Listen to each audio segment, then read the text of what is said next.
Esta es la tarde en el continente americano. Cuando anochece en Europa y amanece en Asia, así cae la tarde en el continente americano y transcurre la noche y el amanecer en el resto del mundo. La tarde. Hola, bienvenidos a La Tarde de NTN 24, Canal de las Américas. Soy Idania Chirinos, como siempre un gusto y un compromiso estar con ustedes cada día. A partir de hoy retomamos nuevamente compartir cotidianamente en la tarde, después de un periodo de vacaciones necesario para todos. Hoy comenzamos en Bolivia, donde el impasse diplomático entre México y España y el nuevo gobierno boliviano parece incrementarse. La presidenta interina Yanine Áñez ordenó la expulsión del país de la embajadora de México, así como de 2 altos diplomáticos españoles. Bolivia, señores, ya no es colonia de nadie. La democracia recuperada por los bolivianos después de 14 años de dictadura se respeta. Aquí, 72 horas. Ese es el plazo que tendrá la embajadora de México y la encargada de negocios de España para salir del país después de la decisión del gobierno interino de expulsar los diplomáticos por su participación en el presunto intento de traslado de exfuncionarios de Evo Morales que se encuentran asilados en la sede diplomática mexicana. Así ocurrieron los acontecimientos. Veamos esta nota del Centro Internacional. Crisis diplomática en Bolivia. El gobierno interino decidió expulsar a los diplomáticos involucrados en los sucesos del pasado viernes en la residencia de la Embajada de México. Este grupo de representantes de los gobiernos de México y de España ha lesionado gravemente la soberanía y la dignidad del pueblo y del gobierno constitucional de Bolivia. La embajadora mexicana, la representante de negocios y un cónsul del gobierno español tienen 72 horas para abandonar territorio boliviano. Bolivia, señores, ya no es colonia de nadie. La democracia recuperada por los bolivianos después de 14 años de dictadura se respeta. El gobierno constitucional de Bolivia se respeta. La canciller del gobierno interino defendió la medida, señaló que Bolivia ha actuado en derecho. En este caso ha habido una clara violación de la soberanía del país, un exceso de parte de los diplomáticos que han actuado en esa coyuntura que se dio el viernes y no teníamos ninguna otra posibilidad. La expulsión se da en respuesta al intento de diplomáticos españoles, algunos de ellos encapuchados, de entrar a la residencia de la Embajada de México en Bolivia el pasado viernes. El gobierno interino señaló que se trató de un intento de sacar de la sede diplomática a exfuncionarios del gobierno de Evo Morales que se encuentran allí en calidad de asilados.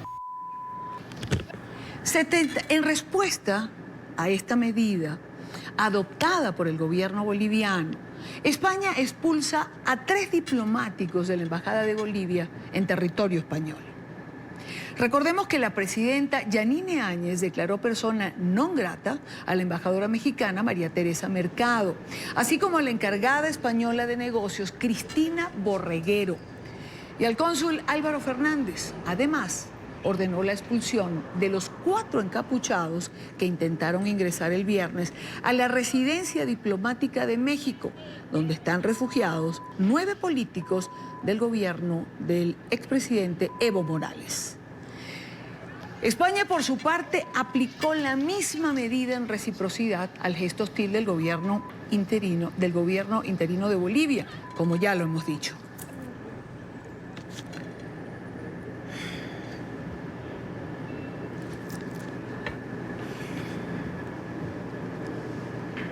Cuando son las 4:06 de la tarde, quiero darle la bienvenida a nuestro próximo invitado, Jaime Aparicio, representante de Bolivia ante la Organización de los Estados Americanos. Muy buenas tardes, embajador. Gracias por acompañarnos, gracias por estar con nosotros. Buenas tardes, y Nadia, un gusto estar en tu programa. Embajador, ¿cómo se explica que una funcionaria diplomática española se haga acompañar en su vehículo de hombres encapuchados y presuntamente armados a una sede diplomática? Mira, Idania, es bastante inexplicable esta situación. Primero porque una funcionaria diplomática que tiene sus organismos de protección, policías, lo menos que les interesa a los policías es no ser identificados. Es lo contrario, deberían estar identificados para que la propia policía los deje pasar y puedan tener libre circulación y cumplir con su cometido de proteger la integridad de la embajadora. Estas tropas de élite o grupos especiales de operaciones españoles y en otras partes del mundo están para operaciones o clandestinas o operaciones de rescate, operaciones muy precisas que tienen poco que ver con una visita de cortesía. En segundo lugar, Idania, tú en la práctica diplomática, yo tengo 30 años de carrera y cualquier diplomático sabe que una visita de cortesía diplomática que hace un diplomático, un embajador o un encargado de negocios, no se va acompañado con el cónsul, porque las funciones consulares son completamente distintas, salvo que haya sido para otorgar visas o pasaportes a alguna persona. Todo esto ha elevado las sospechas de que esta misión no era una misión de cortesía. Y esto se ha podido evitar gracias a los vecinos. Y eso no ha sido un show, ha sido una reacción espontánea de la gente que vio entrar gente encapuchada. Imagínate, Idania, en Londres, que hubiera ido una potencia extranjera, hubiera enviado a su embajador a la residencia del Ecuador, a la embajada de Ecuador en Londres, cuando estaba el señor Assange, y hubieran ido con 4 encapuchados armados. Tú te imaginas la reacción internacional y lo que hubiera pasado con la policía inglesa. Es decir, es un abuso y es una desconsideración lo que se ha hecho. Bueno, es que he tenido la oportunidad de conversar con amigos diplomáticos y tengo que decirle, embajador, que algunos se preguntan qué se estaba buscando, es decir, qué respuesta se estaba buscando con el absurdo de una capucha en una circunstancia como esta. Usted ha dejado esa pregunta en el aire. ¿Qué habría pasado en una circunstancia similar en la Embajada del Ecuador en Londres cuando Julian Assange estaba en el interior? Y uno tiene que preguntar, ¿qué hay detrás de esto? Bueno, hay uno que se subestima a un país pequeño como Bolivia, un país que ha tenido 21 días de lucha pacífica de todos los bolivianos de esquina a esquina para recuperar su democracia y que no le perdonan, porque lo que esperaban todos es que esto acabe como Venezuela, que las protestas desemboquen en nada o como en Nicaragua, y el dictador Ortega sigue ahí, el dictador Maduro sigue ahí, y lo que no le perdona la izquierda internacional radical del Grupo de Puebla y de todo este aparato que ha montado Cuba en 50 años, que manejan ONGs, que tienen infiltradas la propia Comisión de Derechos Humanos, que tienen una protección, digamos, intelectual internacional, se han lanzado contra Bolivia. Y acá viene el principal problema que lo han levantado mucha gente. Es el rol de Juntas Podemos, que ahora va a estar en alianza con el gobierno de Sánchez. Y no es nada raro que ese grupo haya ejercido su influencia, ya que están negociando votar por Sánchez, hacerlo presidente y ser parte del gobierno español. Este grupo de Podemos lamentablemente tiene una vinculación ya muy antigua con Bolivia. Ellos han sido consultores traídos por Hugo Chávez, han ido a Bolivia, han asesorado a Evo Morales, a Correa, han asesorado a Ortega y por supuesto a Chávez y a Maduro, y han recibido muchos beneficios que incluso han financiado su partido en España. Y a través de la Universidad de Valencia, entre los servicios que nos han vendido ha sido, en el caso de Bolivia, escribir la Constitución que aprobó Evo Morales. Ellos han estado en la Asamblea Constituyente, varios de ellos han vivido en Bolivia. Basta ver en Google o en los twitters de Pablo Iglesias, de Monedero y de Errejón esa relación tan estrecha que ha habido con Bolivia. Entonces, no, no es fácil negar que la influencia de ellos para tratar de sacar a sus amigos rehenes en la Embajada de México en Bolivia sea un hecho que no se puede descartar.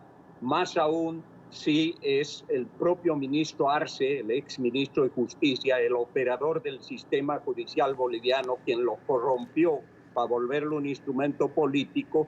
Este señor es el que los contrataba a los operadores y a los profesores vinculados a Podemos.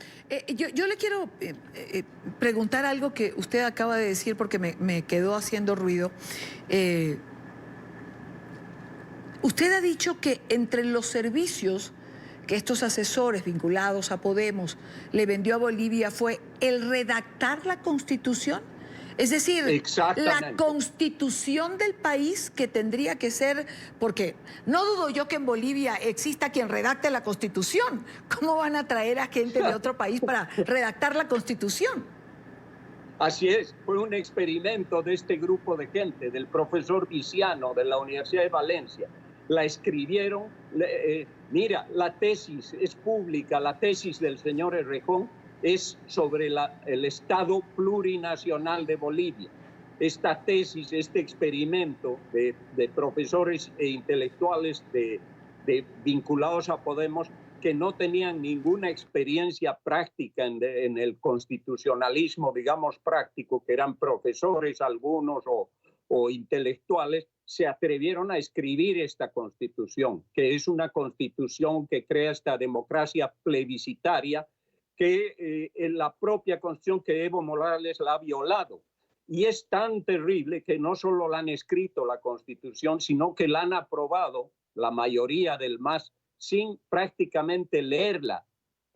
Se ha aprobado en un cuartel cuando la orden fue que levanten la mano y la aprueben. O sea que estos hombres deben estar muy orgullosos de que su Constitución se aprobó casi sin modificaciones.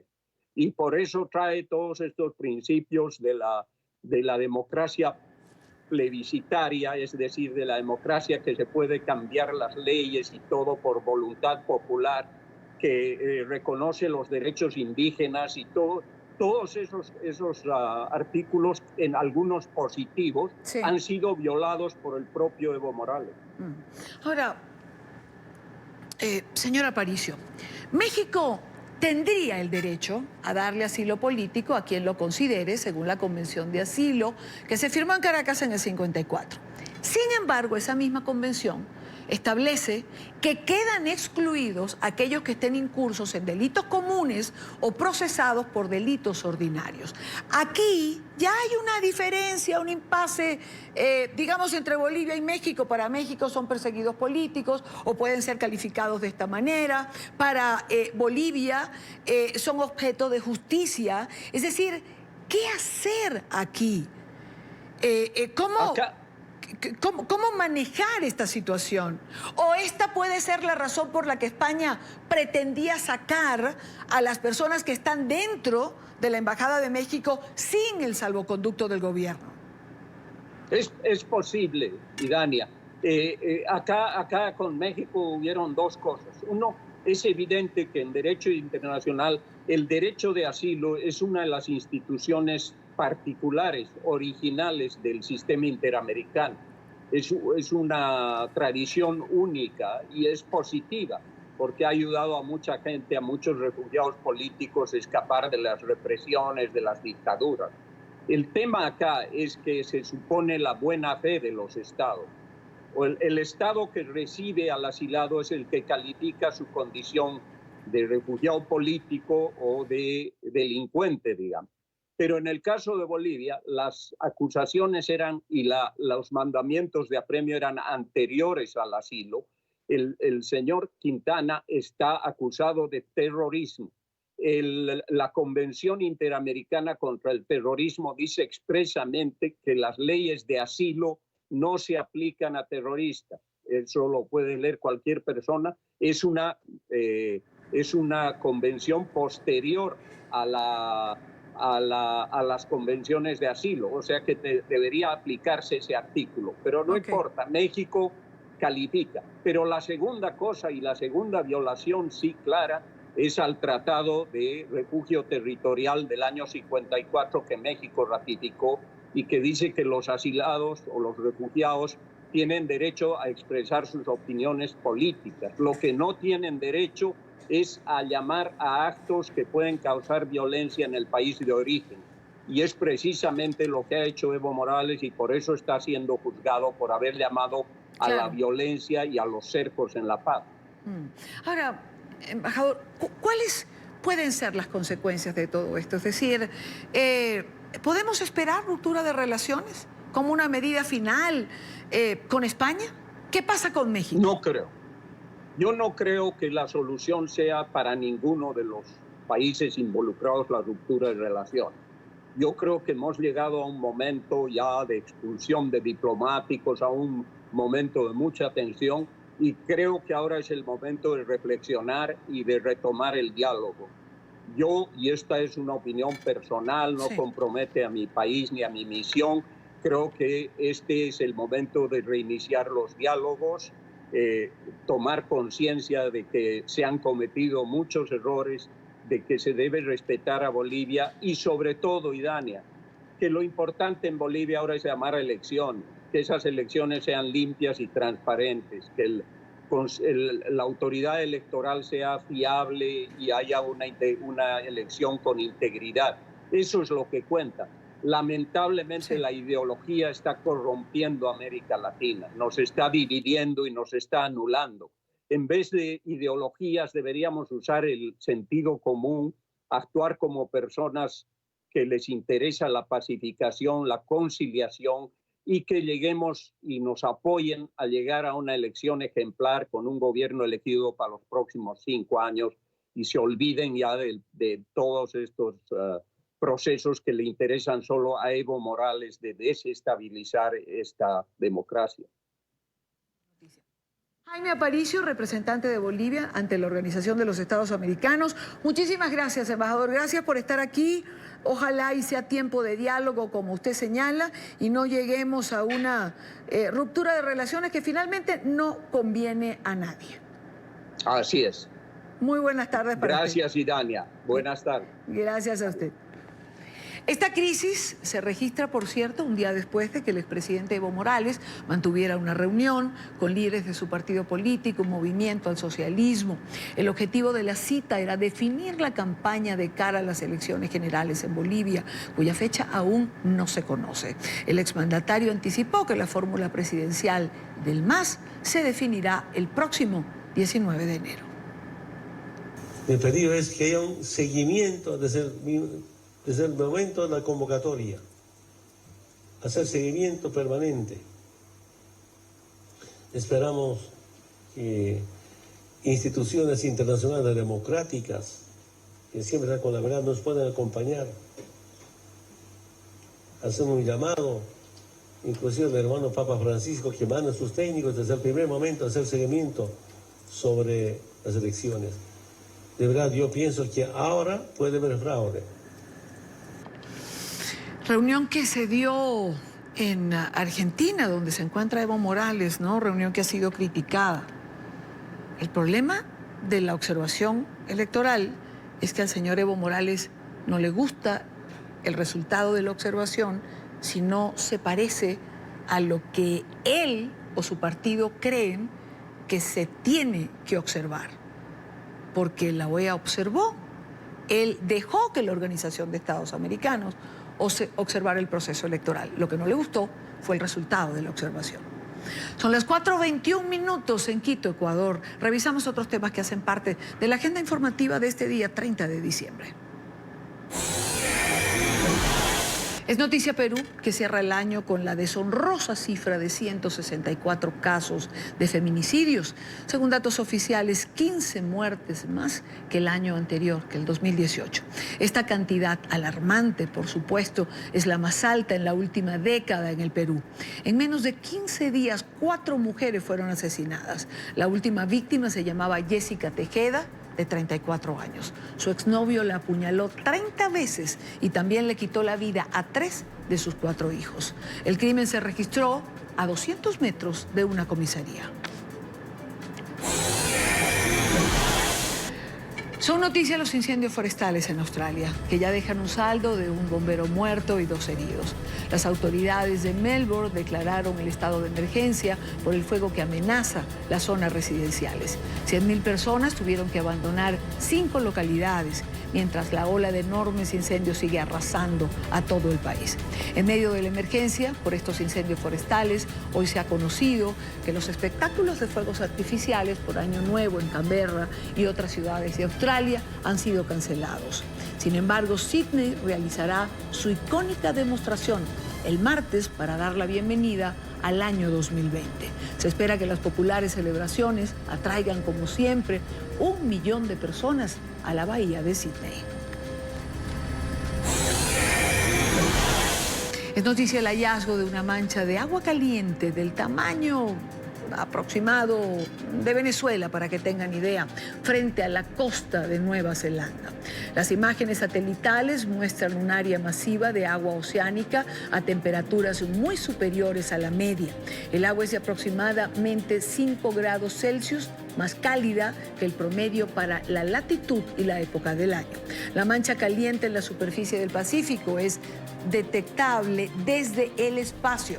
La mancha se compara con Venezuela porque el área del mar es aproximadamente 1 millón de kilómetros cuadrados, similar al tamaño del país sudamericano, que es de 912.050 kilómetros cuadrados.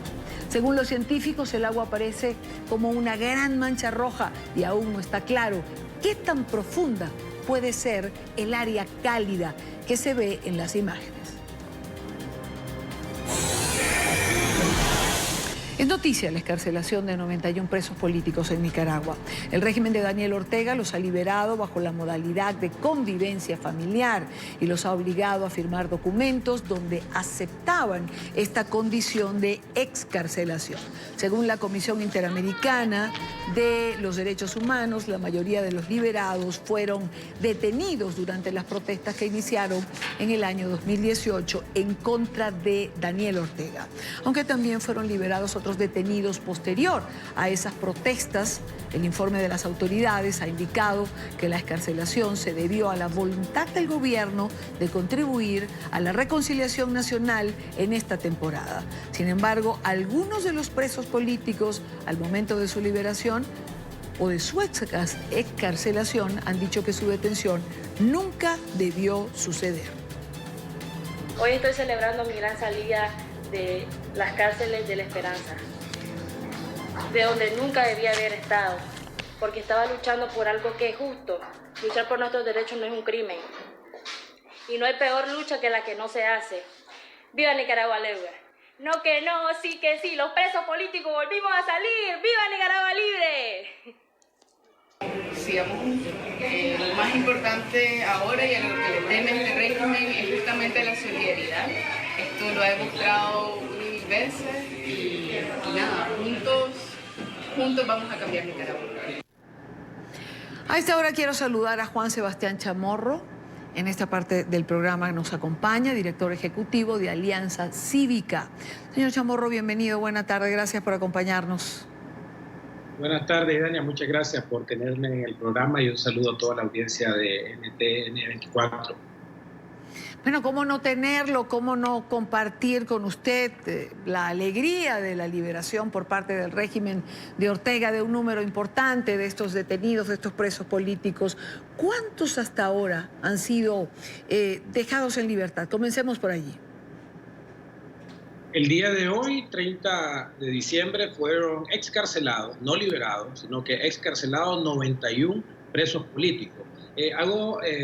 Resalto la palabra excarcelados porque todavía no sabemos cuál es el estatus legal con el que están saliendo estas personas. Y desde ya algunos de los excarcelados están siendo hostigados en sus respectivas casas por simpatizantes de la dictadura. Pero bueno, lo importante es de que el día de hoy 91 presos políticos estaban en las cárceles, 16 de ellos del grupo llamado la Banda de los Aguadores, que fueron apresados hace 46 días por llevar agua a una iglesia en Masaya.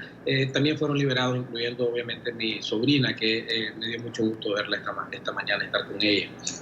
Recuerdo ese caso de la iglesia de Masaya, lo cubrimos y en el programa hablamos mucho de esto. ¿Cuánto tiempo tenía, señor Chamorro, sin ver a su sobrina? Ella en particular, junto con su grupo de 16 presos de la banda de los aguadores, tenía 46 días. Pero los presos políticos más antiguos que salieron el día de hoy tenían 18 meses. Tenían 18 meses de estar en las cárceles, algunos de ellos sin ningún tipo de proceso judicial, sin ningún tipo de acusaciones, y fueron excarcelados el día de hoy. Este es un grupo importante, evidentemente, es parte de una gestión que se ha venido haciendo durante todos estos años, durante todo el año de 2019, y se pueden contabilizar ya casi más de 700 personas que han sido excarceladas. Como te digo, Dania, esta situación no termina aquí. Muchos de estos excarcelados no son limpiados sus expedientes judiciales y son acosados inclusive por la policía una vez ya puestos en sus respectivas casas. Sí, creo que hay que resaltar, recalcar lo que usted señala, son excarcelados con condiciones, no hay libertad plena para ellos y eso hay que señalarlo muy bien, como usted dice. Así es, en un sentido más amplio estamos hablando de que Nicaragua entera continúa siendo una cárcel debido al estado de sitio de facto que existe en el país. Todavía no están devueltas las libertades públicas. En Nicaragua es ilegal ondear la bandera nacional en un lugar público, hacer una marcha, hacer una manifestación pacífica. Todo este tipo de cosas continúan siendo prohibidas por la dictadura. El día de hoy se ha avanzado un paso muy importante. Esta es una gestión que venimos haciendo desde hace ya varios meses. En el mes de agosto de este año, la Alianza Cívica por la Justicia y la Democracia envió al Santo Padre una carta pidiendo la liberación de todos los presos políticos, siguiendo a un acuerdo que se firmó en la mesa de la negociación con el régimen el día 27 de marzo, y en el día de hoy la gestión del nuncio apostólico fue también fundamental. Igualmente fundamental ha sido también el trabajo de los familiares, las madres, los padres, los hermanos, todos los familiares de presos políticos que formamos verdaderamente una familia de lucha sobre la liberación, la excarcelación de nuestros familiares, y está dando fruto de tal manera de que este día es un día para nosotros de mucho regocijo y producto de un trabajo en conjunto entre varias organizaciones y también por el nuncio apostólico. Usted lo ha señalado, señor Chamorro, esto es producto de un trabajo mancomunado, organización civil, organizaciones internacionales, Iglesia Católica, pero el régimen, dicho de una forma coloquial, nunca da puntada sin dedal. ¿Por qué ahora? Diciembre, lavarse la cara, tener un gesto magnánimo quizás. Así es, efectivamente, nosotros hicimos mucha presión para que los presos políticos salieran antes de Navidad, pero estamos frente a una dictadura que se le antoja hacer las cosas cuando se le antoja. Entonces, realmente no tendría una explicación de por qué ahora en este momento. Lo que sí estamos claros es de que estas personas nunca debieron haber estado presas, nunca debieron haber sido apresadas. ¿Cómo es posible que en un país que se llame democrático, que no es el caso de Nicaragua, 16 jóvenes sean apresados sin ningún tipo de juicio ni nada, solamente por llevar agua potable a una iglesia donde se encontraban madres de otros presos políticos que estaban en huelga de hambre en esa iglesia? Dicho sea de paso, esa iglesia hasta el día de hoy sigue sin tener los servicios de agua y de luz que fueron cortados por la dictadura para que precisamente las personas que estaban dentro del templo no pudieran sobrevivir la huelga de hambre, de tal manera de que aquí estamos hablando de una situación en la cual estos presos políticos nunca debieron de haber estado en la cárcel en primer lugar. ¿Posibilidades de que quienes permanecen detenidos puedan ser liberados en las próximas horas, o quienes no han salido tienen la situación más complicada con el régimen? Bueno, esto es parte de un proceso. Siempre la dictadura guarda presos políticos. Cuando se hizo la liberación el 11 de junio, que fue una liberación igualmente importante, se guardó a 25 de estos presos precisamente que están saliendo el día de hoy. Ya estamos acostumbrados a este tipo de estrategia y nosotros estamos acostumbrados a seguir luchando por estos presos políticos. En particular nos preocupa el caso de Jaime Navarrete, que es un preso político que ha sido muy maltratado en las cárceles, está en máxima seguridad en la cárcel Modelo, y Eduardo Lacayo, también otro líder del departamento de Masaya. Estamos haciendo un inventario de estos casos que están todavía tras las rejas para seguir luchando, como lo hemos venido haciendo en estos últimos 20 meses, por la liberación de todos y cada uno de los presos políticos. Muchísimas gracias por estar con nosotros, señor Chamorro. Gracias por acompañarnos estos minutos. Celebramos junto a ustedes la liberación de todas estas personas que, como bien hemos dicho a lo largo de la entrevista, nunca debieron estar tras las rejas. Ojalá fuesen todos y no quedara ningún preso político para recibir el 2020 privado de su libertad. Gracias por estar aquí. Muchísimas gracias, Idania, y efectivamente seguimos acá en la lucha, esperando que este 2020 sea un año de cambio, un año de democracia, un año donde ya Nicaragua pueda respirar en paz y en libertad y en democracia. Muchas gracias. Ojalá, ojalá y así sea. Primera pausa en la tarde de hoy. Recuerde seguir nuestras cuentas en Twitter, siempre con información en tiempo real. Se las dejo en pantalla, las cuentas del canal, mi cuenta personal. Leo siempre sus comentarios. Al regreso, el diario The Washington Post ha revelado que el abogado personal del presidente Donald Trump, Rudy Giuliani, habló con Nicolás Maduro en un esfuerzo diplomático para buscar una salida política a la crisis venezolana. En la próxima parte hablamos de esto. Ya venimos. Continuamos con más en la tarde de hoy. El Washington Post publicó un informe que revela que el abogado personal del presidente Donald Trump, Rudy Giuliani, habría sostenido una conversación telefónica con Nicolás Maduro en el 2018, no ahora, el año pasado. Según el diario, se trató de un esfuerzo diplomático para sacar al líder del régimen venezolano del poder. El reporte lo tiene Emiliana Molina en Washington. Emiliana. Hola, ¿qué tal? Muy buenas tardes. Así es, pues comienzan a surgir detalles de una llamada que se llevó a cabo en secreto el pasado septiembre de 2018 entre el abogado personal del mandatario estadounidense Donald Trump, Rudy Giuliani, quien ha en múltiples ocasiones intentado avanzar los intereses personales del Ejecutivo, también un ex congresista por Texas y el presidente en disputa, Nicolás Maduro. El excongresista por Texas, Pete Sessions, cuyo estado es la sede de ExxonMobil y otras petroleras, visitó a Maduro durante la primavera. Según fuentes del diario estadounidense Washington Post, Sessions se hospedó en la casa de Raúl Gorrín Belisario, presidente de Globovisión, quien fue imputado en Florida por cargos de lavado de dinero y soborno. El viaje fue coordinado con funcionarios del Departamento de Estado. La conversación por teléfono, que no se había reportado antes, causó alarma entre funcionarios de la administración de Trump que cuestionaron los intereses personales de Giuliani al utilizar su papel como abogado personal del Ejecutivo para participar en temas de diplomacia internacional. Giuliani le llevó una propuesta al entonces asesor de Seguridad Nacional de Trump, John Bolton, para suavizar la estrategia hacia una salida pacífica de Maduro, pero Bolton rechazó la medida. Y es que no es la primera vez que Giuliani participa en presiones diplomáticas en el exterior. En julio, Giuliani presionó de forma similar a funcionarios ucranianos para avanzar investigaciones que podrían favorecer a Trump en las elecciones presidenciales del 2020. Un esfuerzo que causó que la Cámara de Representantes acusara al presidente de abuso de poder y obstrucción al Congreso. Mientras tanto, fiscales federales en Nueva York están analizando el cabildeo en el exterior de parte de Giuliani en busca de posibles violaciones.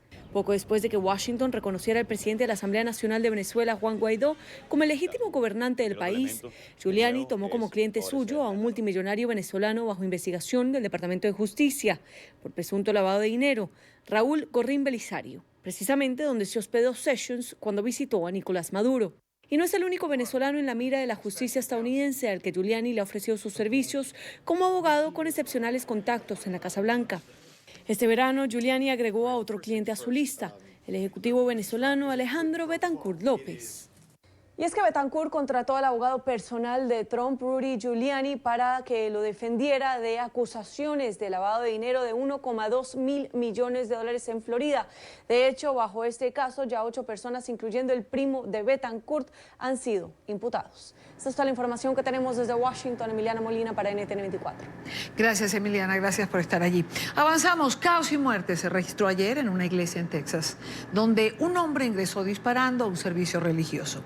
El hecho, que dejó 2 muertos y un herido, quedó registrado en video. El informe es de nuestra cadena aliada Telemundo 51. Un hombre abrió fuego contra los feligreses que asistían al servicio religioso. Unas 240 personas se encontraban en ese momento en el templo de la iglesia de Cristo West Freeway, cuando el tirador, que estaba sentado en un banco, sacó una escopeta y disparó. La policía de White Settlement y los bomberos, al llegar al lugar, encontraron un total de 3 personas con impactos de bala. Todos fueron transportados a un hospital local. 2 de ellos murieron cuando se encontraban en camino. Creemos que uno de los occisos es el agresor. La rápida respuesta de 2 parroquianos armados que neutralizaron al tirador impidió una tragedia mayor. Desde septiembre, Texas permite que los ciudadanos porten armas de fuego en iglesias y templos. Las autoridades piden hoy orar por las víctimas, sus seres queridos y la comunidad de White Settlement, ubicada a unas 8 millas al oeste de Fort Worth. Nuestro más sincero pésame y nuestras condolencias a las familias afectadas por estos hechos. Continuaremos rezando por ellos y haremos todo lo que esté en nuestras manos también por ellos. La balacera de este domingo es el segundo tiroteo fatal en una iglesia de Texas de los últimos 2 años. En noviembre de 2017, un sujeto armado acabó con la vida de más de 20 personas en una iglesia de Sutherland Springs. Y en otro orden de idea, 2 enormes tiburones blancos han estado rodando o rondando las playas del sur de la Florida. Los escualos miden más de 3 metros y pesarían cerca de 400 kilos. En Miami, Paola Serna tiene el reporte. Paola. Hola, ¿qué tal? Muy buenas tardes. Pues bien, de acuerdo con OCEARCH, esta organización sin ánimo de lucro que monitorea de cerca la trayectoria en general de todo tipo de tiburones a través de un sistema de monitoreo GPS, pues ha detectado la presencia de 2 escualos, uno muy cerca de las costas de Key Biscayne, esto en el condado Miami-Dade. El otro ha sido avistado por la zona de Los Cayos de la Florida, es decir, al sur de donde nos encontramos en este momento. Son animales de más de 3.5 metros de largo y alrededor de 1.000 libras de peso. Por supuesto, esto genera algún tipo de preocupación entre los bañistas. Sin embargo, los expertos aseguran que es usual que estos animales migran desde Canadá buscando el agua cálida de la Florida, y es por eso que es común, aunque el tiburón blanco no es el que más se ve por esta zona, es común ver tiburones cerca de las costas de la Florida. Le temo a los tiburones, solo que no sabía por qué no oigo las noticias y no estaba enterado. Quizás no vengo mañana. Bueno, mire, ahora tenemos más información que en previos años debido al sistema de seguimiento, de traqueo, de seguimiento de este tiburón que manda señales cada X tiempo para saber por dónde está. Lo que yo quisiera hacer énfasis es que no es tan raro que aparezca por estas zonas, no es tan común como encontrarse un tiburón toro o un tiburón martillo, que son más comunes en nuestra región, pero no es la primera vez que se avista un tiburón blanco en esta región. No, bueno, hay que pensar que el océano es el hábitat natural de estos animales y en realidad los que invadimos cuando entramos somos nosotros, así que los que tenemos que estar pendientes de no molestar a esos animales tan bellos y que son tan importantes para el ecosistema somos los seres humanos. Definitivamente que un tiburón blanco es el máximo depredador que hay en el océano, pero el océano es su casa, ellos no tienen un hábitat natural, pueden estar en cualquier parte del mundo y realmente más bien lo veo como un privilegio que se estén acercando a nuestras costas para que la gente que los estudia, especialmente aquí la gente de Key Biscayne. Es importante destacar que los expertos aseguran que este año han habido menos ataques de lo normal. Hasta julio se reportaban 45 ataques, de los cuales 24 fueron en Estados Unidos y 8 de ellos en Florida, siendo este el estado del mundo donde más se presentan ataques. De acuerdo con los expertos, es inusual que hayan ataques de tiburón. Básicamente ellos se desplazan huyendo del clima helado del norte y buscando otro tipo de alimentos como delfines, otros mamíferos y también peces. La información desde Miami, Paola Serna. Continúen con más desde nuestros estudios centrales. Muy buenas tardes. Gracias, Paola, gracias por la información. Tiempo de una nueva pausa en la tarde de hoy. Al regreso, mucho de qué hablar. Al regreso, retomamos, como es costumbre en este programa, hablar de Venezuela en el tercer bloque. Vamos a hablar hoy de una situación, no la quiero definir, digamos tampoco quiero calificarla, de determinados comunicados que han venido emitiéndose tanto por parte del régimen en Venezuela como del gobierno de Brasil por unos militares que habrían cruzado la frontera desde Venezuela al Brasil después de haber participado en una operación que se llamó la Operación Aurora, donde fue atacada una instalación militar del lado venezolano. Venezuela quiere que Brasil devuelva, entregue estos militares y Brasil ha decidido procesar un refugio en lo que ellos, o a través de lo que ellos denominan la Operación Acogida. Vamos a hacer un balance de lo que ha sido este año que está por terminar en la relación Brasil-Gobierno interino de Venezuela. Vamos a hablar de los migrantes venezolanos que se encuentran hoy en día en Brasil. ¿Cuáles son sus condiciones? ¿Cómo están amparados? ¿Qué hacen? Nos acompañará en la próxima parte del programa la embajadora de Venezuela del gobierno interino de Juan Guaidó, la embajadora María Teresa Belandria, que estará con nosotros en el estudio. Ya venimos. Continuamos con más en la tarde de hoy. En Venezuela no cesa la persecución contra opositores al régimen de Nicolás Maduro. Este lunes representantes de partidos políticos respaldaron a diputados que aseguran estar siendo hostigados para restar votos de cara a las elecciones parlamentarias del próximo 5 de enero. En Caracas, Luis Gonzalo Pérez tiene un reporte. Militantes de diferentes toldas políticas se pronunciaron este lunes en apoyo a diputados de la Asamblea Nacional, ya que aseguran que el régimen de Nicolás Maduro tiene una operación montada para encarcelarlos y así quitar votos de cara a este próximo 5 de enero. Esta operación que se pretende montar y esta olla donde se quiere involucrar, en ese primer momento se anunciaba como responsable a diferentes liderazgos, pero no involucraba al diputado Ismael León. En un segundo anuncio, el 23 de diciembre, involucran a diferentes diputados y en este caso puntualmente al diputado Ismael León y lo nombran como cabecilla de este plan cooperativo. Pero bueno, es bien sabido que esto es una operación montada precisamente para sabotear lo que se va a dar el 5 de enero en la Asamblea Nacional. Mientras tanto, el régimen vincula a parlamentarios con alzamientos militares como el ocurrido en el estado Bolívar el pasado 22 de diciembre. Sin embargo, los efectivos aseguraron desvincularse de cualquier acción política.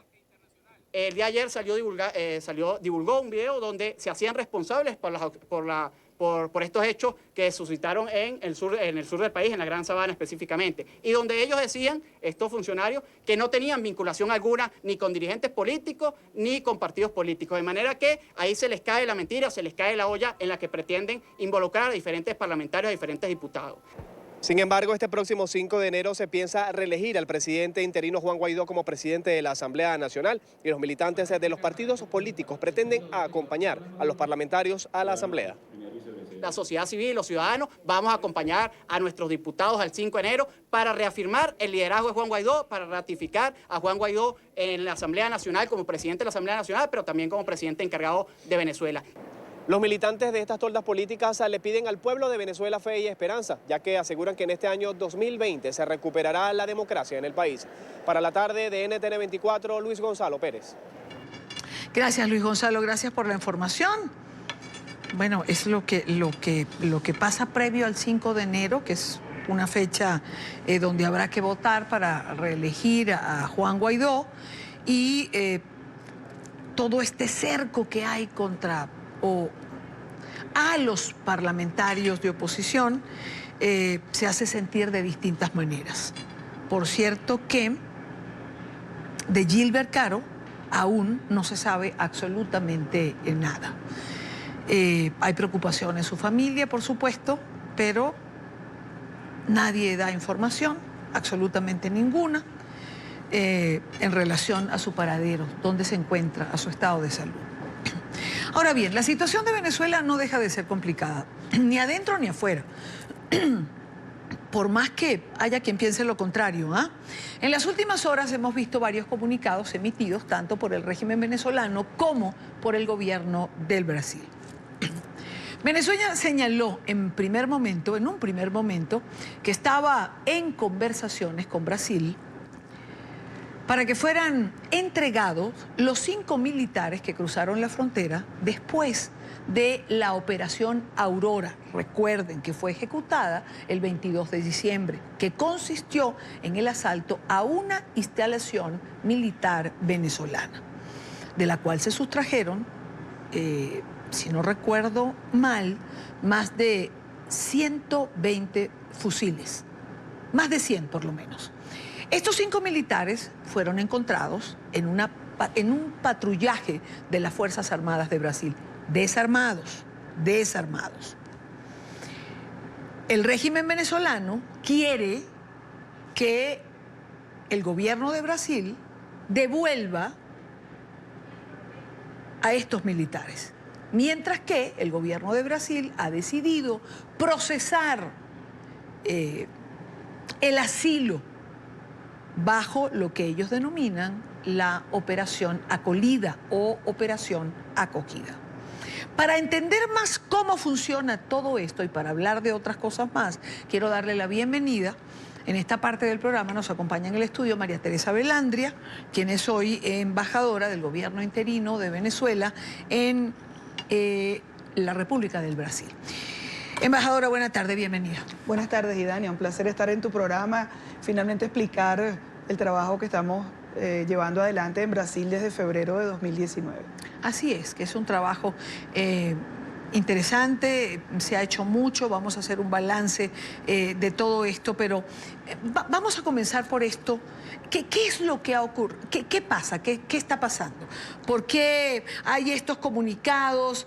¿En qué consiste esta operación a través de la cual se le va a dar asilo a estos militares? El gobierno de Venezuela o el régimen de Venezuela está molesto con Brasil en este momento. ¿Cómo explicamos lo que ocurre? Mira, yo creo que vamos a comenzar por lo que ocurrió esta mañana. Hoy a las 9 de la mañana se realizó en la población de Pacaraima, que es la última población de Brasil antes de entrar a Venezuela, específicamente en la línea, una rueda de prensa donde el sector 6 de la comunidad Pemón de Brasil y de Venezuela apoyan al capitán general Jorge Gómez. Este capitán general fue acusado por el régimen de Nicolás Maduro de participar en la operación Aurora que tú acabas de mencionar, y eso hizo que la comunidad Pemón, estas son las imágenes de esta mañana, hoy a las 9 de la mañana, eso es lo que se conoce como el sector de la línea, ahí está la bandera de Venezuela y la bandera de Brasil, tú cruzas caminando. Entonces allí se produjo esa rueda de prensa en apoyo al capitán general Jorge Gómez, que es el jefe de los capitanes de las tribus indígenas Pemón que comparten el territorio entre Venezuela y Brasil. Okay. Yo quiero hacer solamente una llamada de atención aquí. Durante los días 22 y 23 de febrero de este año, cuando se intentó ingresar la ayuda humanitaria, se produjo la matanza de Cumaracapay, donde murieron una gran cantidad de indígenas, entre ellos una mujer que dejó huérfano a sus hijos, y los indígenas pemones venezolanos cruzaron la frontera hacia Brasil. Ahí se refugiaron en el sector de Taraú-Parú y en el sector de Bananal más de 900 indígenas pemones venezolanos, y el capitán general Jorge Gómez ha estado refugiado del lado brasileño desde febrero. Hace un mes se produjo una nueva matanza en Icabarú, donde asesinaron a un indígena Pemón y a otros 5 ciudadanos venezolanos porque la minería ilegal, la devastación del arco minero, que había llegado hasta el municipio Sifontes del estado Bolívar, ya empezó a bajar hacia el municipio Gran Sabana, y toda esta zona indígena, tanto Cumaracapay como Icabarú, están en territorios indígenas pemones que son protegidos por la Guardia Territorial Indígena, pero que a su vez también tienen oro. Entonces lo que ha venido es una arremetida del régimen para tratar de desplazar a las poblaciones indígenas, y evidentemente que el sitio más cercano es Brasil. Entonces esta rueda de prensa de hoy es muy importante porque es en apoyo al capitán Jorge Gómez, que fue acusado por el régimen de Maduro de participar o de proteger a los militares de la Operación Aurora, y ayer se produjo un consejo de ancianos de la comunidad Pemón, y ellos también entonces ahora dicen que van a dictar una orden de arresto contra el gobernador del estado Bolívar y contra el comandante de la Redi Guayana. De manera que la situación entre la frontera de Venezuela y Brasil con respecto a la población indígena es muy tensa en estos últimos días, luego de la Operación Aurora, que se produjo el día 22 de diciembre, y en la cual un grupo de militares venezolanos huyeron hacia territorio brasileño, y la noche del 24 de diciembre, y allí en un patrullaje de rutina, las fuerzas militares de Brasil los encontraron en una comunidad indígena Pemón del lado brasileño que se llama Supí. Allí los rescataron en un helicóptero del Ejército de Brasil y fueron llevados a la población de Boa Vista, que es la capital del estado de Roraima.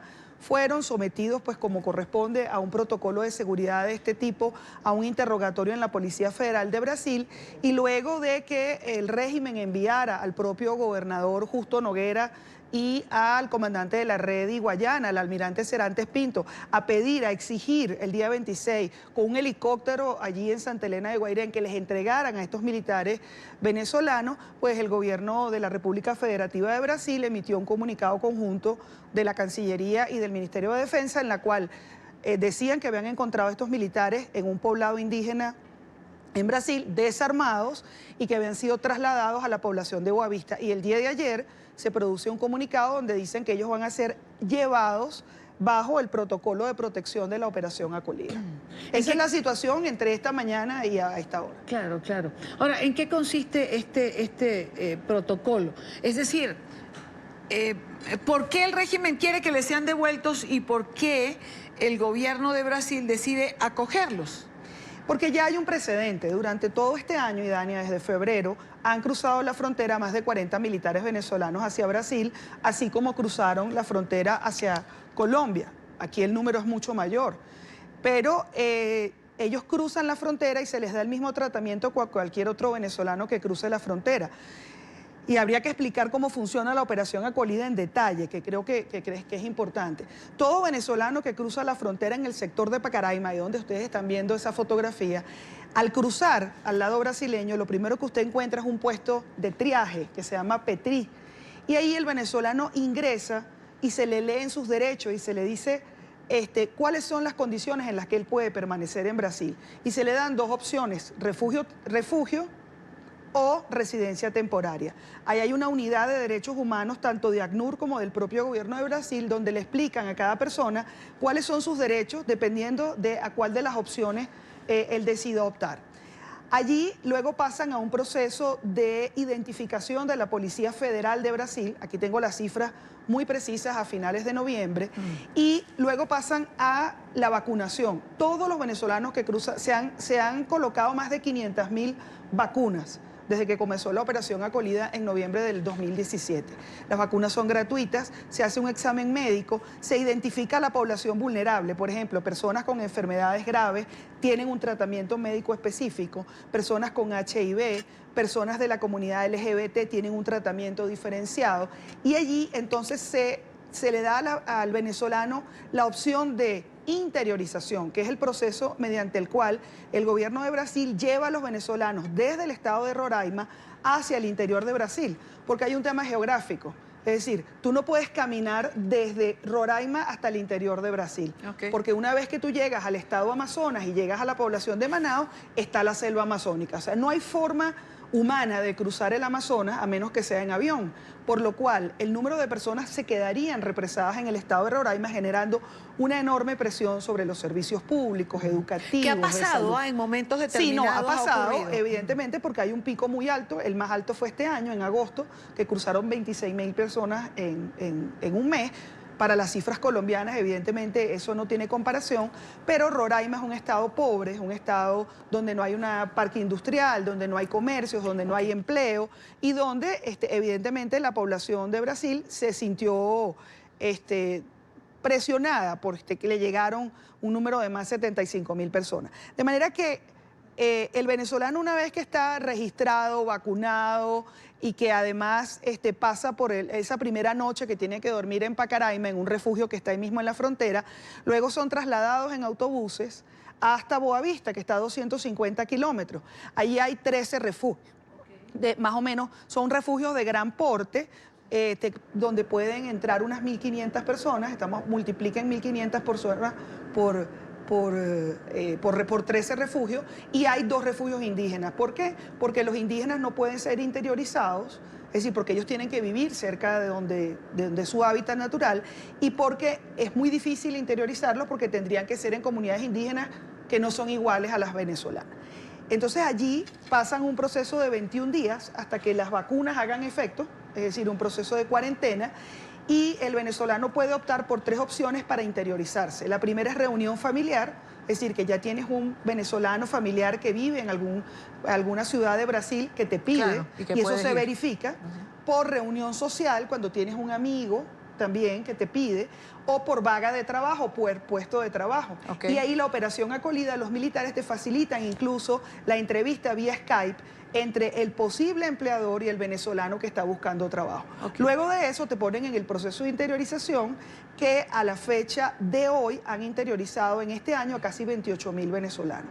Mira que es un proceso que está liderado por la Casa Civil de la Presidencia de la República de Brasil y coordinado y ejecutado por el Ejército de Brasil junto con la Fuerza Aérea de Brasil, en el cual trabajan de manera coordinada 118 agencias gubernamentales y no gubernamentales que prestan servicio para los venezolanos. Es un trabajo profesional, altamente calificado, donde los militares que ejecutan ese trabajo van de manera voluntaria.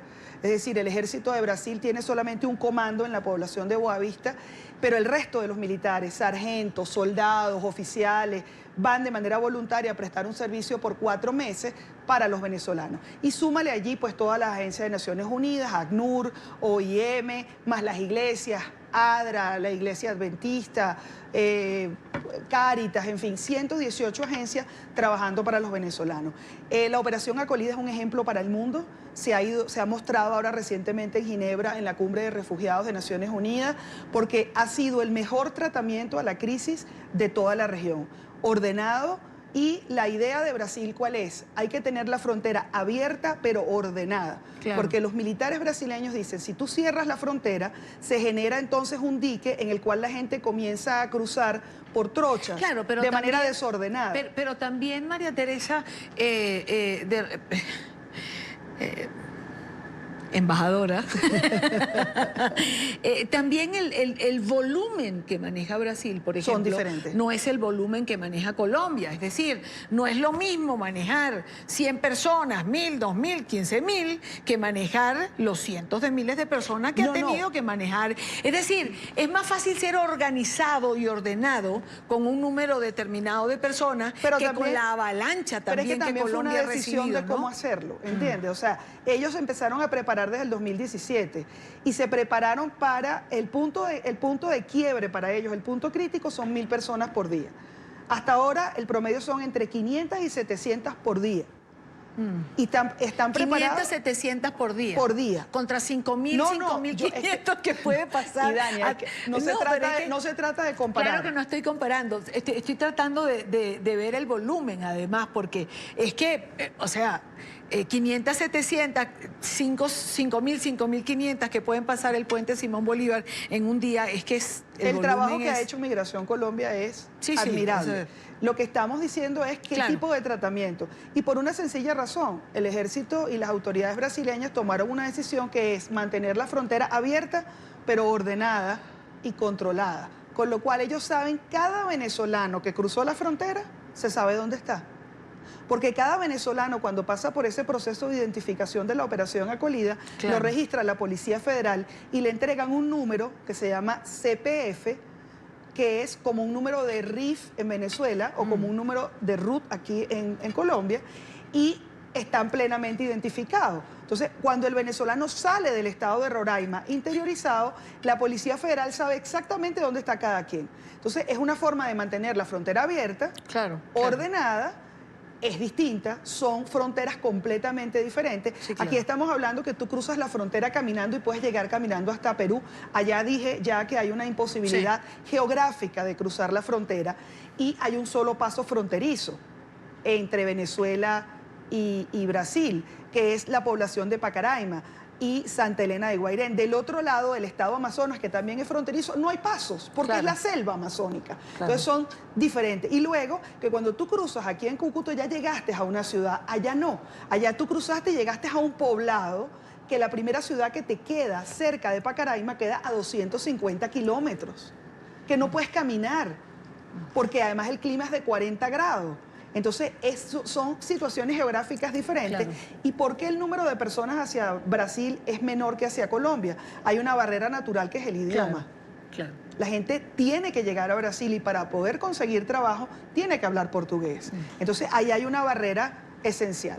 Ahora, volviendo al caso de por qué pasan a los militares venezolanos a la operación Acolida, te decía que ya hay un precedente durante todo este año, y es que todos los militares que cruzaron desde febrero hasta ahora recibieron el mismo tratamiento, es decir, ingresan, pasan por todo este proceso que te acabo de mencionar, los vacunan, los identifican y luego son interiorizados. Entonces así tenemos, por ejemplo, unos 25 sargentos de la Guardia Nacional y sargentos del Ejército que llegaron entre febrero, marzo y abril, que están todos trabajando en Porto Alegre, por ejemplo, en un frigorífico. O sea, ellos ya fueron interiorizados. Y pocos oficiales han cruzado la frontera entre Venezuela y Brasil, pero el espíritu de la operación Acolida es que la persona se integre rápidamente a la sociedad brasileña, que tenga trabajo, que tenga medios de subsistencia, porque la operación Acolida le cuesta al gobierno federal de Brasil 600 millones de reales al año, que estamos hablando de unos 30 millones de dólares más o menos. Ahora, el régimen de Venezuela ha emitido los comunicados, ha señalado que esperaba que el gobierno de Brasil entregara a estos funcionarios que atentaron contra el Estado, etcétera, etcétera, etcétera. Sin embargo, el gobierno de Brasil ha decidido acogerlos. Esto, de alguna manera, define la relación del gobierno de Bolsonaro con el gobierno interino. Es decir, hay evidentemente una, no quiero usar la palabra preferencia, hay una, bueno, se le reconoce, Brasil reconoce al gobierno interino. El segundo país que reconoció al presidente Juan Guaidó. Exactamente, es decir, por más comunicado que emita el canciller Jorge Arriaza, la relación directa es con el gobierno interino. No, la relación es con el gobierno interino. Fue el segundo país que reconoció al presidente Juan Guaidó. Por eso estamos nosotros en Brasil desde febrero. Fuimos reconocidos, entregamos cartas credenciales el día 4 de junio del 2019. Y yo diría que la palabra no es preferencia, sino comprensión. Porque el régimen, sabemos cómo actúa cuando captura a un militar. No olvidemos el asesinato del capitán Acosta. No olvidemos la ejecución de Óscar Pérez. Es decir, devolver un militar a Venezuela es condenarlo a muerte. Entonces yo creo que hay una comprensión importante de lo que significa que un militar sea devuelto, por una parte, y por otro se le da un tratamiento humanitario digno, porque se le da la condición de refugiado y se le entrega carta de trabajo, con lo cual ese militar, al cruzar la frontera y tener esa condición, puede comenzar a trabajar, y eso hace una enorme diferencia entre una persona que deba esperar a que le den a una persona que pueda conseguir un trabajo porque ya tiene documentos legales que se lo permiten. Y esa es la decisión soberana que ha tomado el gobierno de Brasil, puesto que fueron encontrados en territorio brasileño desarmados. Ahora, embajadora, ¿qué cifras se manejan en este momento de venezolanos en Brasil? Bueno, Voy a ceñirme a las cifras oficiales que están en el portal de la Policía Federal de Brasil.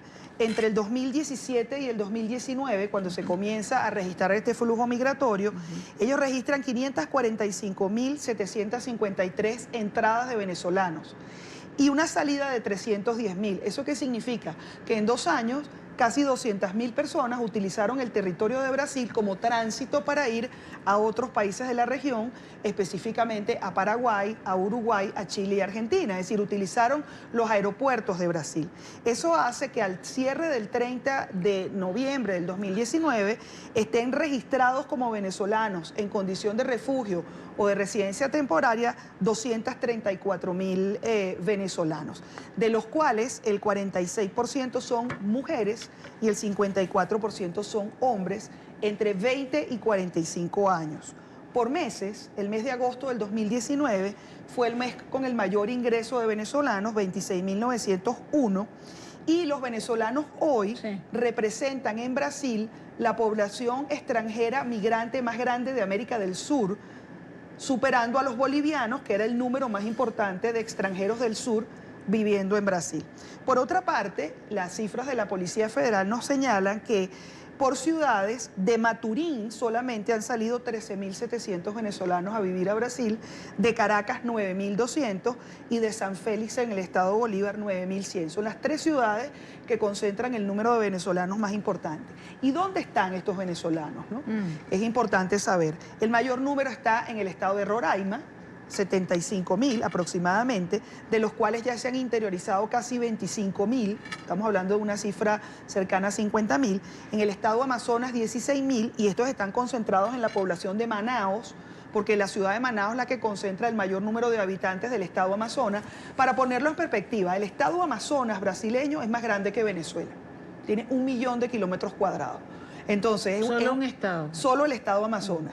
Y la movilidad dentro del estado Amazonas hay que hacerla o por vía fluvial, la confluencia del río Negro y el río Amazonas. Entonces allí el estado brasileño abrió un segundo hub de interiorización.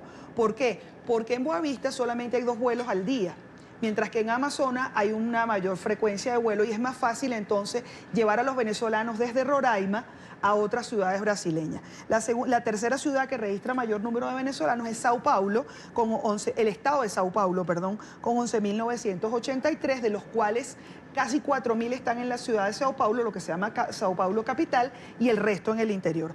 Y el perfil, que además está identificado por la Policía Federal, son 24.000 estudiantes, 10.500 amas de casa. Estamos hablando de mujeres que llegan solas, con niños. Y yo te digo, Idania, esas imágenes que ustedes están viendo allí son los refugios de Boavista. El trabajo que han hecho es extraordinario. Ahí nada se dejó al azar. Ahí hay sí abrigo, ese Rondón 3 es el abrigo más grande. Caben unas 1.500 personas. Pero hay un grupo de personas que no caben dentro de los refugios, porque entran y salen, ¿sabes? Ellos están allí de manera temporal. Entonces allí en lo que se llama la rodoviaria, que es el terminal de autobuses de la población de Boavista, como no caben en esas casas, entonces hay unas carpas con las cuales el Ejército de Brasil te cuida tus pertenencias durante el día, porque tú tienes que ir a la policía, tienes que hacer documentación, están en el casco urbano de Boavista, pero tú sabes que es difícil en las noches. Un día a la semana le corresponde a cada ONG, un día a ADRA, un día a Cáritas, y se sirven más o menos entre 1.500 y 1.700 comidas por día. Y cuando te paras allí a ver a los venezolanos, es muy difícil. Porque son madres con 3 niños, indígenas guaraos, que no tienen otra cosa, que si no les dan comida no comen. Y cuando tú estás allí parado y tú ves que son venezolanos como tú dices, no hay derecho de que esta gente tenga que haber cruzado una frontera para poder comer. Y la lucha nuestra, cuando yo voy ahí, ya he ido 6 veces este año, y a Manaos, es que nosotros tenemos que luchar para que esos niñitos que llegaron ahí con 3 y 4 años, los canariños de Pacaraima, que tienen que verlos cantar, no se les olvide de dónde vinieron y tengan un país al cual volver.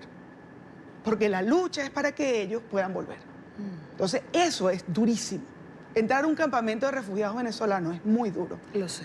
Muy duro. Lo sé por Pero hay que experiencia agradecer propia. a Brasil. Yo no tengo palabras para agradecer a Brasil. Son 1.500 que comen ahí. Comidas por día. No he entrado a un campamento de refugiados, pero en Cúcuta he tenido la oportunidad y lo he mostrado en el programa y lo he comentado, lo difícil que es, por ejemplo, entrar a las casas de la iglesia colombiana en Cúcuta que dan almuerzo a venezolanos. 4.500 por día, la última vez que fui. Estamos hablando de 1.500, ya va, en la mediodía y 1.500 en la noche. Porque el desayuno a veces lo reciben en el refugio. Y son personas que están fuera del sistema porque duermen en una carpa, pero no duermen al aire libre. Pueden comer sentados, pueden comer con su familia. O sea, todo esto es un trabajo que yo no tengo palabras para agradecer a Brasil. Claro. Lo que hacen y el amor con que lo hacen. Mira, Idania, cuando tú ves que un niñito venezolano de 4 o 5 años o de 7 años, mientras sus padres están en la entrevista de qué quieren decidir, si es refugio o asilo, las jóvenes que están allí de UNICEF les dan para que dibujen. Y tú ves los dibujos de los niños y dibujan a los militares venezolanos con un arma y con sangre. Y dibujan a los militares brasileños con un corazón. Y cuando tú ves un niño venezolano que corre y abraza a un militar brasileño y le dice, amigo, amigo, amigo, tú dices, caramba, tenemos que hacer un gran trabajo para que algún día nuestras Fuerzas Armadas vuelvan a tener ese mismo prestigio. Y cuando el lema del ejército brasileño se dice, brazo fuerte, mano amiga. Y en la operación Acolida tú lo ves, brazo fuerte, es decir, es el ejército de Brasil, mano amiga, es ese abrazo que le dan a los niños venezolanos, es ese cariño, es ese afecto, es esa comprensión del drama humano en un militar. ¿Qué dicen? ¿Qué le dicen cuando tienen la oportunidad de hablar con los venezolanos que se encuentran en esos refugios? Primero, saber de dónde vienen. Siempre les pregunto de qué parte vienen, ¿no? Un poco para entender cuánto les costó desplazarse hasta Brasil. En segundo lugar, darles esperanza y decirle que ninguno está allí porque quiere, incluyéndome. O sea, y les digo siempre, yo estoy aquí porque el gobierno interino y el presidente Guaidó me lo pidió, pero yo también quiero volver. Yo también tengo razones para volver a Venezuela. Y todos tenemos razones para volver. Cuando tú hablas con la gente, el 80% te dice, yo voy a volver. Ahí hay una imagen que son los canariños, que son unos niños. Esto es una maestra de música en una casa en Pacaraima, donde los niños que estaban por ahí en la calle, ella los recogió y les enseña música y los enseña a cantar. Entonces los niños te cantan pues desde el alma llanera, Venezuela, Orinoco. Es imposible no llorar. Yo cada vez que voy, ves a los militares brasileños, sabes, que son padres con una lágrima, y yo digo, bueno, si ellos que son unos señores de uniforme, esto los mueve, imagínate a nosotros. De manera que es un trabajo hermoso que está haciendo Brasil, reconocido internacionalmente, que creo que merece que se conozca, porque no se sabe bien qué pasa allá, porque aquello está muy lejos, ¿sabes? Aquello está en la selva, aquello está a 3 horas y media de avión de Brasilia, no hay vuelos directos con Venezuela, sino hasta Manao, y yo creo que esto hay que contarlo, porque los brasileños tienen que sentirse orgullosos del trabajo que están haciendo para nosotros. Y que yo no quisiera que continuara, yo no quisiera que le dieran más presupuesto, yo quisiera que esto se acabara y que se contara, pero que fuera una anécdota. Sin embargo, ellos ya se prepararon para esta segunda fase del año 2020. ¿Qué esperan en el 2020? ¿Cuál es la expectativa? La expectativa para el 2020 es que se duplique el número de venezolanos que cruzan la frontera con Brasil. Todos sabemos que la única situación que va a revertir este proceso es un cambio político, es decir, es la salida de la dictadura en Venezuela, haría que los venezolanos volvieran y que dejaran de cruzar la frontera, pero creo que Brasil se está preparando de manera profesional para que haya un 100% de incremento en el número de venezolanos viviendo en Brasil. Pero creo que ha sido un año bueno. Si tengo que hacer un balance de la relación entre Venezuela y Brasil, primero fue el reconocimiento del presidente Juan Guaidó, luego fue el reconocimiento de los pasaportes vencidos, es decir, en Brasil usted puede transitar dentro de Brasil y obtener cualquier tipo de documentos y entrar y salir de Brasil con el pasaporte vencido.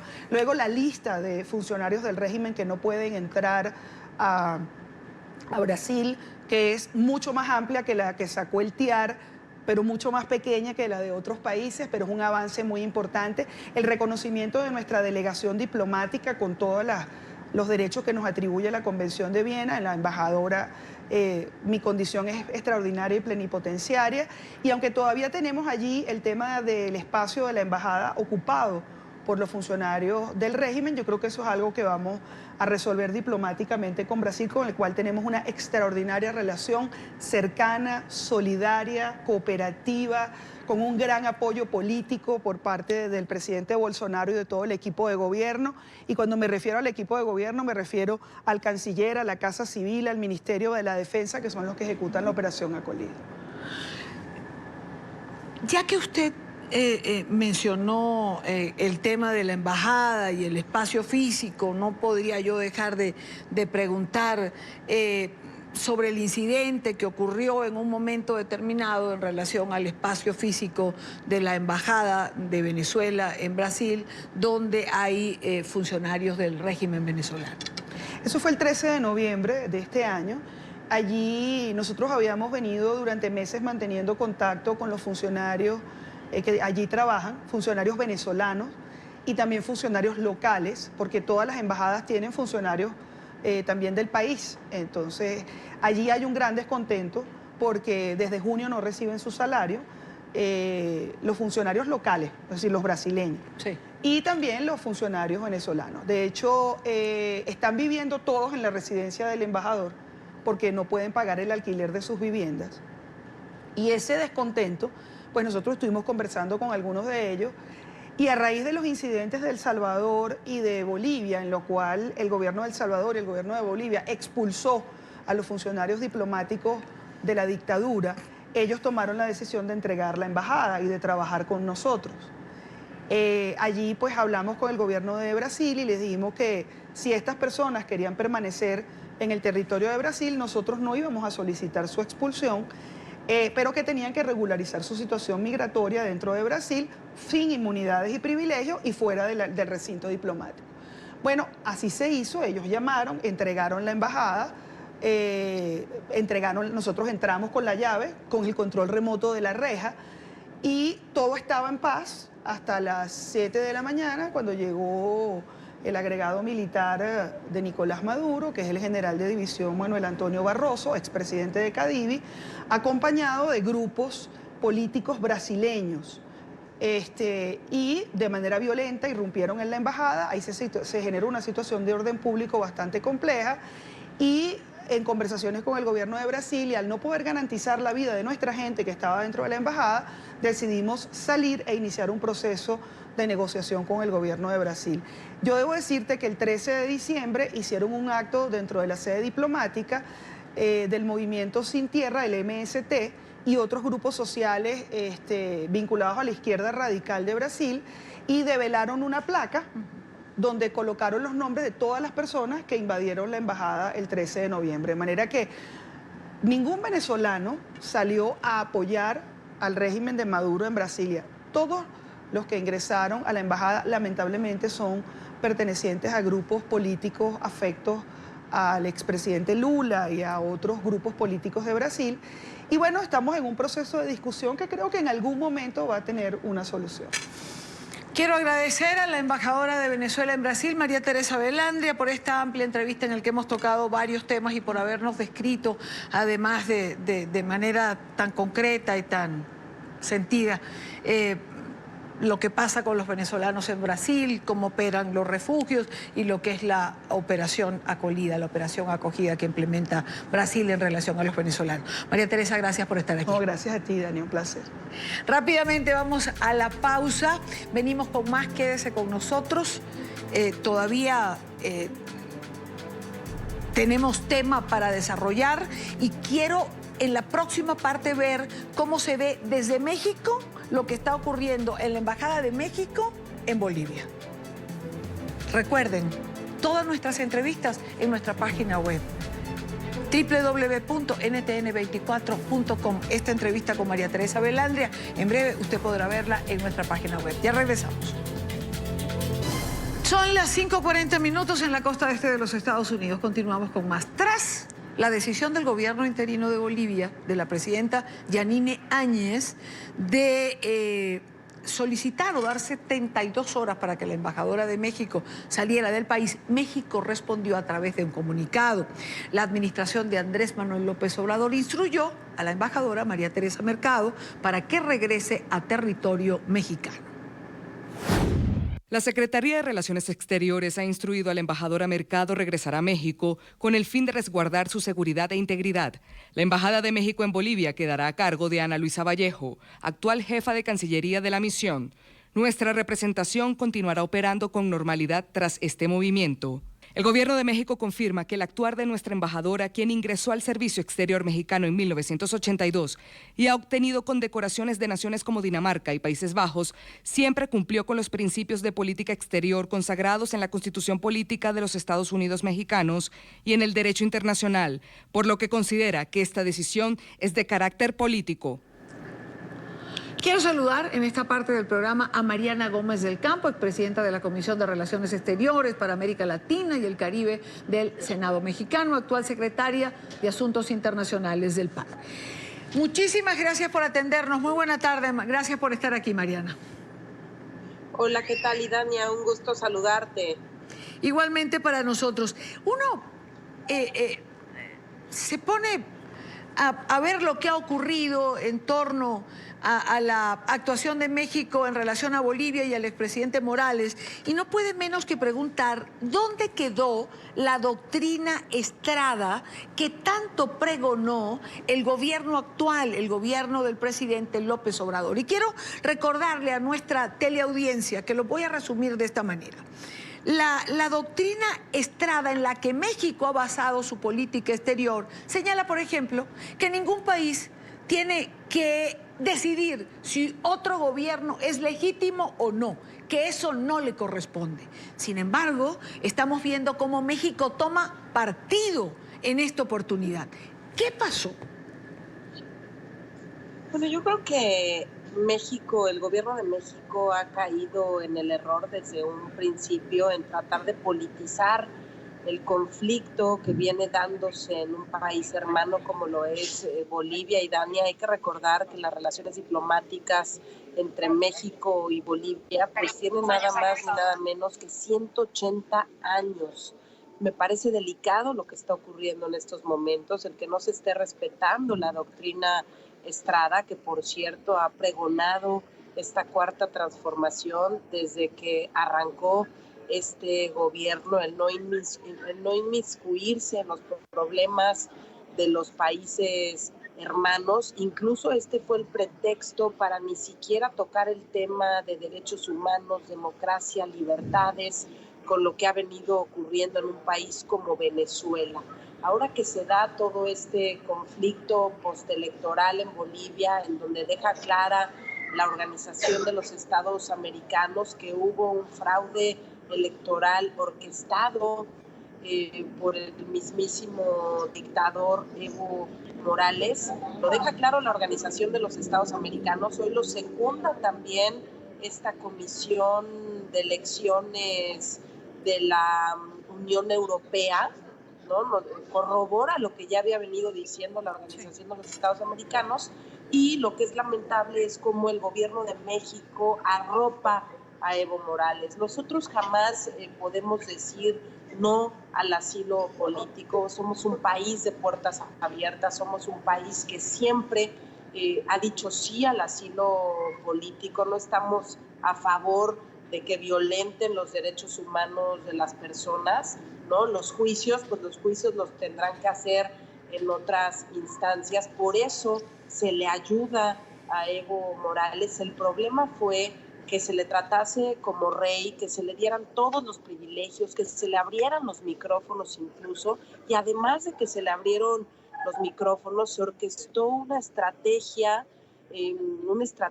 para que en Bolivia, dentro de las revueltas sociales, pues siguiera apareciendo la gente de Evo, alborotando a la gente y sobre todo descuidando lo que venían ya tratando de construir, que es la paz social. Creo que el gobierno de México se equivoca desde el principio.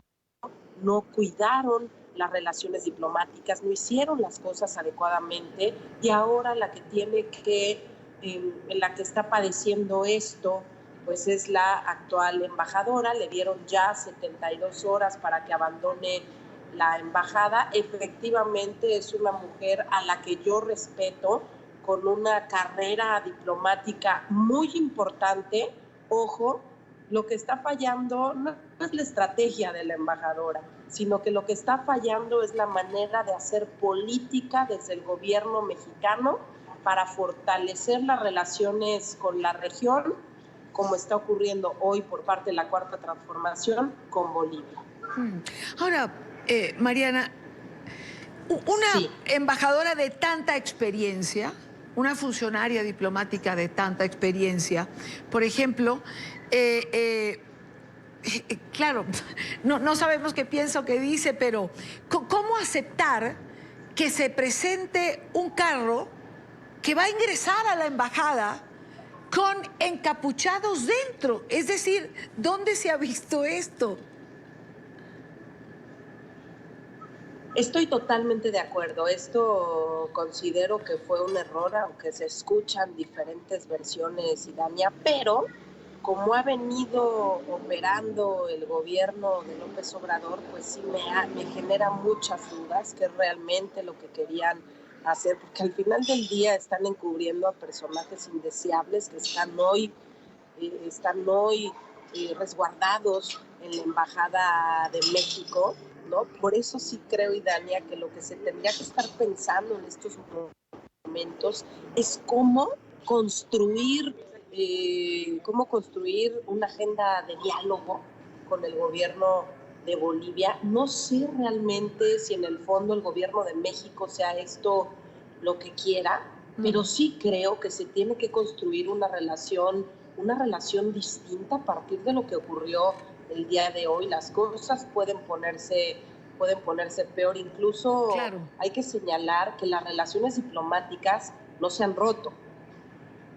Lo que hizo la presidenta de Bolivia fue pedir que se fuera la embajadora como tal. Le dio estas 72 horas. ¿Por qué? Porque ya no confían en el trabajo de la embajadora, efectivamente, por lo que ocurrió con estos encapuchados fuera de la embajada, pero no se han roto las relaciones diplomáticas.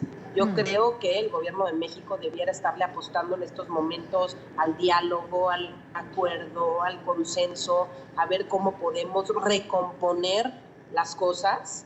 Esperaría algo así, aunque a veces me resulta complicado después de las actuaciones que hemos visto por parte del gobierno de México que esto vaya a ocurrir en las próximas horas. Lo que sí lamentamos mucho los mexicanos es que siempre hemos tenido muy buena relación con Bolivia, con el pueblo boliviano. Claro. Los respetamos. Pero no estuvimos fíjese, de acuerdo tampoco en... Sí, venga. Pero fíjese que eso tendría que ser, o sea, el deber ser llevaría a abrir el diálogo entre México y Bolivia. Justo me decía eso el señor Aparicio, el representante de Bolivia en este momento ante la Organización de Estados Americanos con el que abrí el programa. Decía, no tendríamos que llegar a una ruptura de relaciones, hay que abrir una etapa de conversaciones por la relación histórica que ha habido entre ambos países. Pero volvemos, es decir, esto tendría que ser el deber ser, pero es que parece que no, el deber ser no siempre acompaña las decisiones de la política exterior del gobierno del señor López Obrador. Sí, ese es el problema, Idania, y al final del día se está violentando también la Convención de Viena, que es muy clara y que habla de no inmiscuirse en los temas internos de un país, que eso es lo que le aplicaron a los personajes que solicitaron se retiren de territorio boliviano en las próximas 72 horas, porque no fue únicamente la embajadora de México en Bolivia. Ojo con esto. Entonces, sí creo que México descuidó cada detalle. Sí creo también que México vio menos a Bolivia y pensaron que no reaccionarían. Entonces hoy se tienen que atener a las consecuencias de lo que está ocurriendo y ver cómo reconstruyen estas malas decisiones. ¿Por qué? Porque se han tomado decisiones en base a una agenda ideológica, y esto es peligrosísimo cuando estás hablando de relaciones diplomáticas. Tú no puedes tomar decisiones en base a una agenda ideológica, no se puede imponer tu agenda ideológica, tu agenda desde el partido político para decisiones de Estado. Entonces creo que en esta parte se ha equivocado el gobierno de México. Se han llevado entre las patas a una embajadora del servicio exterior con carrera diplomática, insisto, por malas decisiones tomadas desde México, ¿no? Una cosa era recibir a Evo Morales y otra cosa era pues darle todos los privilegios, tratarlo como rey, que anduviese en restaurantes de lujo, que anduviese también con Estado Mayor Presidencial cuidándolo, y además cuando deja México dice que no se le trató como, bueno, que no se le trató como, que no estuvo a gusto en nuestro país. Entonces, ¿no? Para resumírtelo, ¿no? Fácilmente, que no estuvo a gusto, que está hoy más a gusto en Argentina, y el presidente de Argentina fue mucho más astuto. El presidente de Argentina le da la condición de refugiado. De entrada, no, Idania, pero le dio la condición de refugiado y no lo están tratando como rey y no le han abierto los micrófonos de la manera en la que se los abrieron en México, y tampoco le han entregado las llaves de Buenos Aires. Hasta donde tengo entendido. Habrá que ver, Mariana, habrá que ver porque, bueno, también están pasando cosas allí que habrá que analizar a posteriori. Mariana, muchísimas gracias por acompañarnos como siempre. Muchísimas gracias y que tengas un feliz año, Idania. Gracias, feliz año para ti, Mariana Gómez del Campo. Última pausa en la tarde de hoy. Regresamos en breve con más información. Llegamos al final de la tarde de hoy. Gracias por habernos acompañado, gracias por seguir aquí en NTN 24. Todas nuestras entrevistas en nuestra página web. Recuérdelo siempre allí, y la señal en vivo de nuestro canal. Mañana, 31 de diciembre de 2019, el último día del año, estaremos aquí en vivo y directo para compartirlo con ustedes. Buena tarde para todos.